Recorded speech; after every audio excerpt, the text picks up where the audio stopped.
오늘도 우리 사는 이야기 찾아주셔서 감사합니다. 사연자분이 보내주신 이야기 시작해볼게요. 안녕하세요. 저는 28살 여성입니다. 어릴 때부터 집이 가난하고 어려웠기 때문에 저희 친정에서는 어떻게든 좋은 집으로 시집 보내기 위해 애를 쓰셨습니다. 입 하나라도 덜기 위해서였죠. 전 비교적 좋은 대학과 직장을 갖고 있었고 외모도 괜찮아서 여기저기서 중매로 맞선을 보게 되었습니다. 그러던 중에 변호사라는 직업도 좋았고 집안도 괜찮은 지금의 남편과 만나게 되었죠. 수줍어하고 말수도 적었지만 저에게는 그런 부분들이 장점으로 다가왔습니다. 친정에도 인사를 하러 와서 어려운 일이 있으면 말씀하시라면서 언제든 돕겠다고 하는데 정말 든든해 보이고 좋았어요. 그렇게 저희 집에 인사를 드리고 난 뒤 저도 시댁에 인사를 가게 되었습니다. 아무래도 처음 뵙는 거라서 저는 한껏 단장을 하고 예비 부모님을 찾아뵈었어요. 과일 바구니를 들고 가보니 5살짜리 남자아이가 꾸벅 제게 절을 하더라고요. 웬 아이인가 했는데 예비 신랑 말로는 이혼한 형의 아들이라고 했습니다. 형이 이혼을 해서 본가에서 이렇게 지내고 있다고요. 저는 짠한 마음에 그 아이의 손을 잡아주며 얼굴을 쓰다듬어 주었습니다.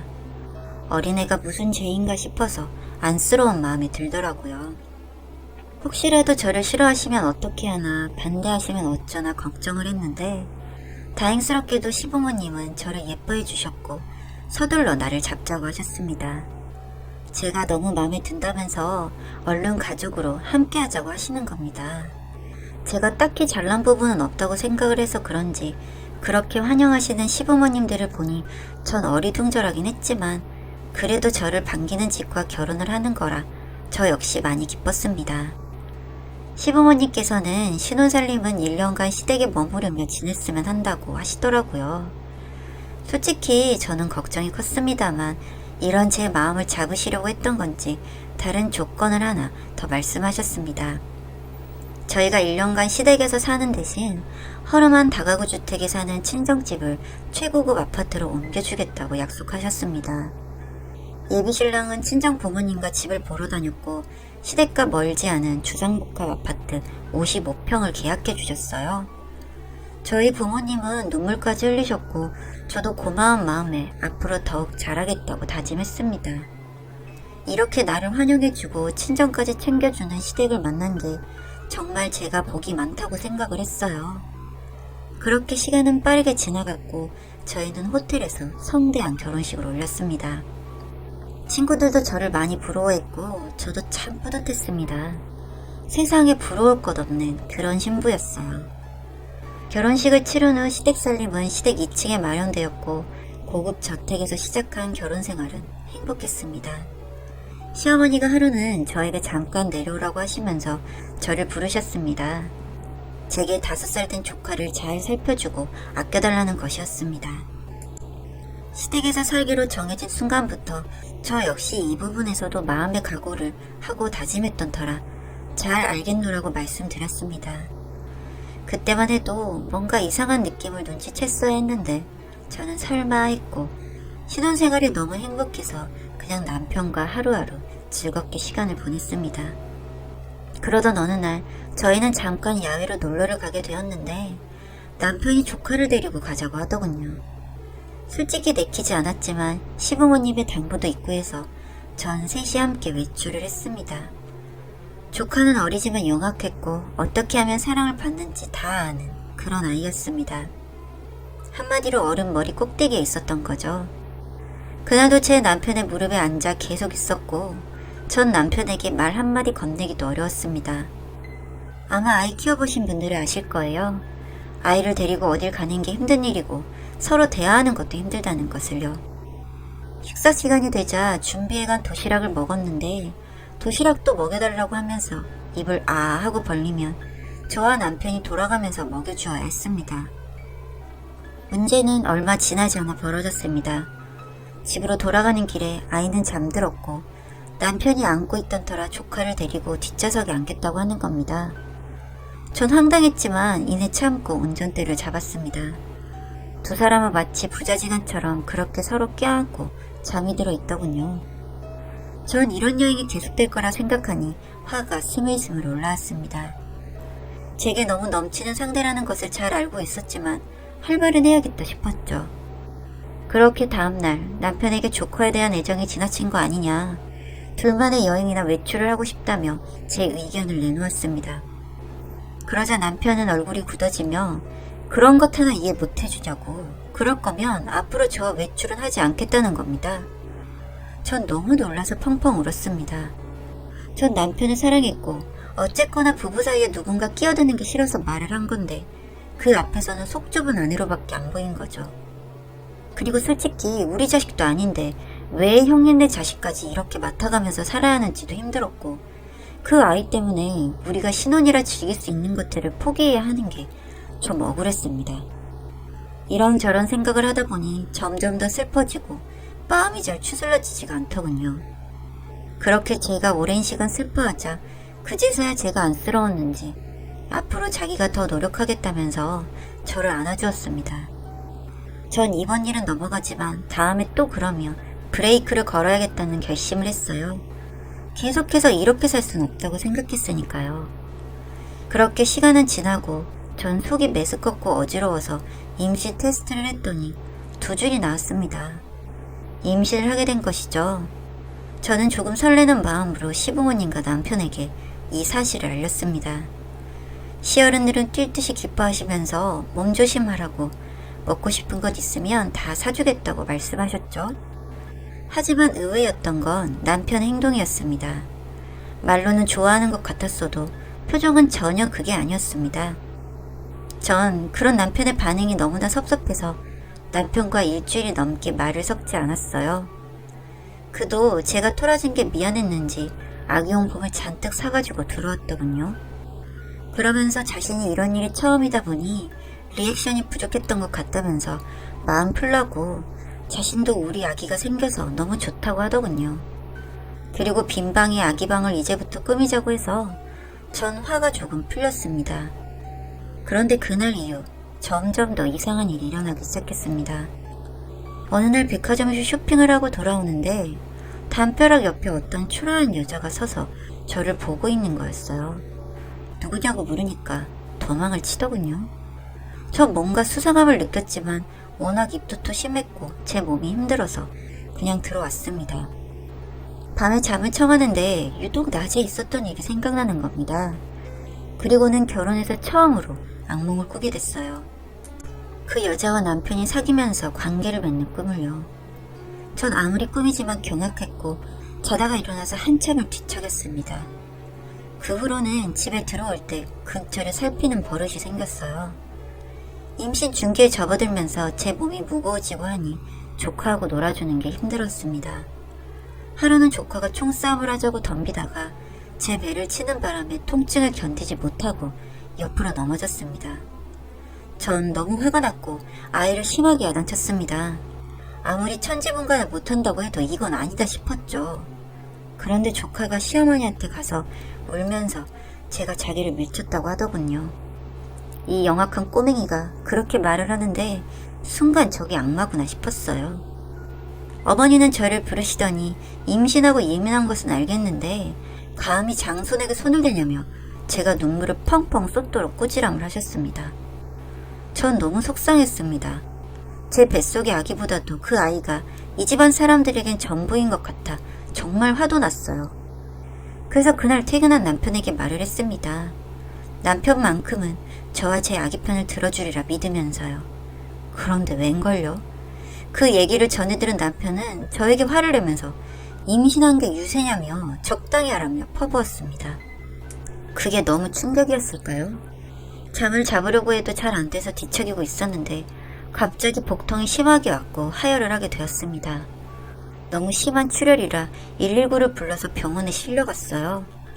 다행히 위기를 넘겼고 뱃속의 아이는 제 곁에 잘 있어줬습니다. 그런데 도저히 다시 시댁으로 갔다가는 스트레스에 아이를 잃을 것 같더라고요. 그래서 저는 태어나자마자 친정으로 가기로 했습니다. 가서 요양을 하면서 아이를 지켜야겠다고 다짐했어요. 친정 부모님은 속상해 하시면서도 다시 집에 가야 하지 않냐며 저를 달래셨습니다.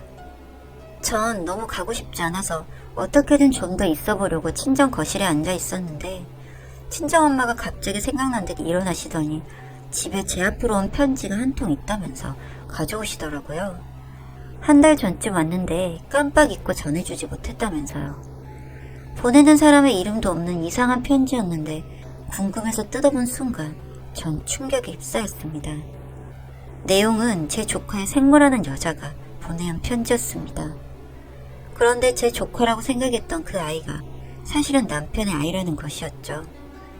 자신은 남편과 동거를 하던 사이였는데 지금의 저희 시댁이 자기를 쫓아내고 아이도 뺏어갔다는 내용이 적혀져 있었습니다. 그 편지를 읽는데 순간 담벼락 근처에서 눈을 휘번덕거리며 저를 유심히 쳐다봤던 그 여자가 생각이 났습니다. 저는 일단 그 여자를 만나기로 했습니다. 편지에 적힌 연락처로 전화를 했고 근처 커피숍에서 얘기를 나누었습니다. 남편이 사법고시 준비하는 동안에 같은 대학을 다녔고 둘이 사귀면서 자연스레 동거까지 하게 되었다고 했습니다. 그러다가 아이가 생겼고 아이를 인정할 수 없으니 지우라는 시어른들의 성화에 학교도 자퇴하고 멀리 도망을 갔다고 하더군요. 아이를 지키기 위해서는 그 방법밖에는 없었다고요. 그런데 저는 도무지 여자의 말을 믿을 수가 없었습니다. 너무나 행색이 추라했고 말을 횡설수설하는 탓에 뭔가 속고 있을 수도 있다는 생각에 얼른 자리를 털고 나왔습니다. 긴가민가 하는 사람에게 이야기를 듣느니 확실히 하는 게 좋을 것 같다는 생각이 들었습니다. 전 조카가 낮잠을 자고 일어난 침대에서 머리카락을 주워서 남편의 칫솔에 동봉하여 유전자 감식센터에 보냈습니다. 제 스스로 확인을 하고 싶더군요.